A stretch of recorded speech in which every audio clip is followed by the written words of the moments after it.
But my name is Jessica Meany, and I'm the California Policy Manager for the Safe Routes to School National Partnership. This is a national nonprofit advocacy organization. And things like that, I just got ahead of myself.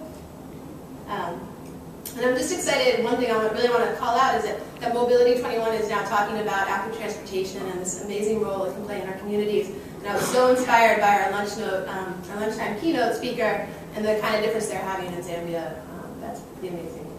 So what Safe Routes to School is it's a international movement. A lot of people sometimes get confused of which organization is which, but it's a word we all share. It's something we can all be a part of. There's federal organizations, there's state, there's local, there's nonprofits, all parts of things. But it's a whole idea of how do we get back to creating communities that children can walk and bicycle to school with their parents, with their family members, with their grandparents, and things like that. That fewer than 15% of kids right now are walking and bicycling to school. As a result, I think many of us are aware of the increased rates of obesity, diabetes, asthma issues, as well as the impact it has on mental health, academic performance, and all sorts of other indicators. Some trends I just want to kind of start off to paint the picture. Already we are doing 12% of all of our trips in Southern California are made walking and bicycling. I just want to take a minute and say that is pretty huge. People are often really surprised when I share this statistic, and it's actually bigger than some of our communities of our transit ridership. And this is a 2001 National Household Travel Survey data number, so I can only imagine that's even bigger with our great transit investments that we're starting to make as well. And this 12%, you can see the second point, we're reaching that mode split with less than half of 1% of our regional dollars are supporting walking and bicycling projects. So barely any investment, we're already hitting a 12% mode split. And Gosera might be not in this trend, so with 100 miles a day she's averaging, but 40% of all the trips we make in a day are under 2 miles. We typically make in a range of 3 to 5 trips a day. Women, especially parents, are higher, 4 or 5 with all the trips they're making. So I think one of the great things about walking and bicycling and these trips is there are definitely going to be big, long trips that we can't do via biking and walking, but how do we create an environment for those a couple of times a week? Trips people might be taking in cars can be made via active transportation. Safe Routes to School is a big part of this conversation and needs to be a bigger part of it. Just to kind of, the big picture, a third of all of our morning congestion is caused by a private school drop-off. So typically when you go to transportation planning events, or we're talking about developing the regional transportation plan, we're really focused on AM and PM peak congestion periods and the strain on the network. So we're seeing a third of that in the morning is caused by a private car drop-off. So it's a key element in this challenge. And other things I think that I like to always share with people that we really need to start talking about is traditionally our transportation planning has been pretty much about going to work and coming home. And as I mentioned, there's a whole lot of other trips we're making during the day, as well as other populations that's not necessarily doing work home trips, such as kids, such as the aging population, such as a whole bunch of other people. Where do our vulnerable populations fit into our transportation planning? And also, one thing to keep in mind is safety. I'll talk a little bit about this more, but particularly in our low-income communities, we're seeing some high rates of challenging safety issues. In fact, UCI just came out with a study about 2 weeks ago where they looked at Orange County data, SWITR's data, it's accident data. The people who live in low-income communities are 4 times more likely to be hit as a pedestrian by a car, which is really presenting some serious challenges that we need to address regionally. And then also, first mile, last mile, I think we talk about that, about the connection between getting to the train, to the bus, things like that. As we make our great investments in transit, as we're seeing with 3010 and Subway to the Sea, we also need to make sure that we can get to those stations. As we do bring in the high-speed rail, we don't want to end up with a bunch of parking ride lots, but we want to have vibrant communities that we can walk and bike and access our transit. Almost every transit rider is a pedestrian at one point, so we want to make sure that that environment is supporting them. This is a pretty amazing chart that I just got yesterday from the Metropolitan Planning Organization in Nashville. They're doing some really amazing work out there.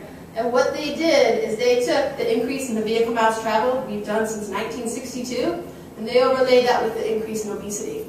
So the more we drive, the fatter we get, the less healthy we get, and our quality of life, I think, is really suffering. And to me, the kids are in the purple one and a little bit lower. But so, you know, to me this is pretty striking. And yeah. I also was reading last night in this book that I'm reading, it's called American Idol, about the impact of having a built environment where we're even more and more sedentary, and we've created this world where we hardly ever move our bodies. And the author cited something that when you put a bike path in a neighborhood, people who live there, their physical activity rates increase by 25%. Like, holy cow, I think that is pretty amazing. I think we heard, I don't know if people heard for the other one, where most people want to bike, they want to be active, they want to be in their community, but they just don't feel safe. And I think that's a result of some of our choices. So just to step back for a second and give a bigger picture of what Safe Routes to School is.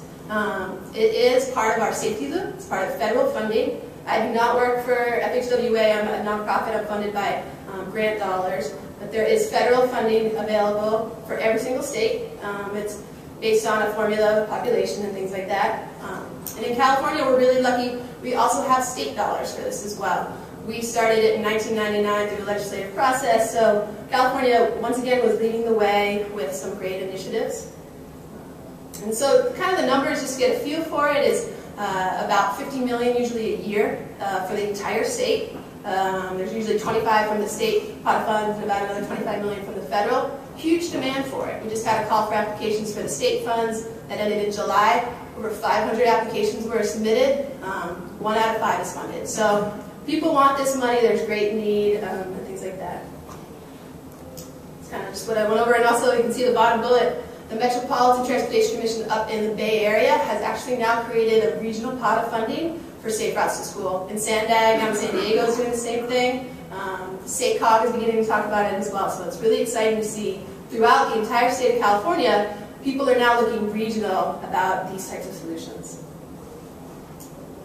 A lot of people I like this expression that a lot of people use, grassroots to the grass tops. I think Safe Routes, one of my favorite things about this whole thing is that this is something that we all can be a part of. Sometimes in transportation conversations you see rail, you see bus, you see highway, but to me, Safe Routes is an all-inclusive movement about the quality of life in our communities, something that everyone can relate to and be a part of. And it's really exciting to see Michelle Obama really get behind Let's Move campaign, which is about physical activity, which is about nutrition. And I was reading somewhere how President Obama totally prioritizes getting some physical activity every day and things like that. So I think that it's really exciting to see the movement, especially from the public health field, which has shown tremendous leadership about the importance of the built environment and its impact on our quality of life.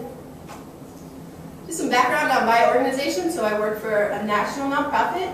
So there's people like me in all of those states. There's 20 of us. We're working on statewide policy change. We're funded by Robert Wood Johnson. I'm funded by Kaiser, things like that. And the ones that are the light blue, the California, Georgia, and the DC kind of area, those are also where we have regional projects. So I'm going to talk a little bit about our regional stuff. Well, and this is our model, kind of how we work. Ultimately, what we're trying to do is state policy change. There's our different partners. You can see the federal funding and things like that.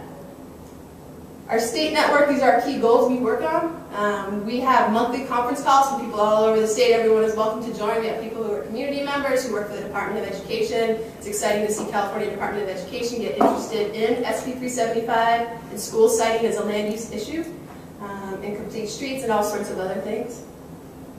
And then, as I mentioned, we're doing it regionally here in Southern California. We are focused on the 2012 Regional Transportation Plan and what that's going to be about. So, as many of you know, the SCAG region, which we're in right now, 6 counties, the largest metropolitan planning organization in the country. We're talking about 18 million people, responsible for generating a 25 to 30-year long-range transportation plan.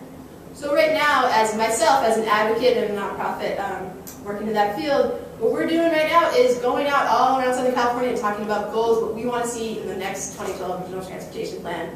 I have a platform here that outlines our key points. I'm happy to share. It's going to talking to different communities and elected officials and getting people's input. But the kind of the core stuff we're interested in is improved planning and policies, improved data collection, increased investment, and education and promotion.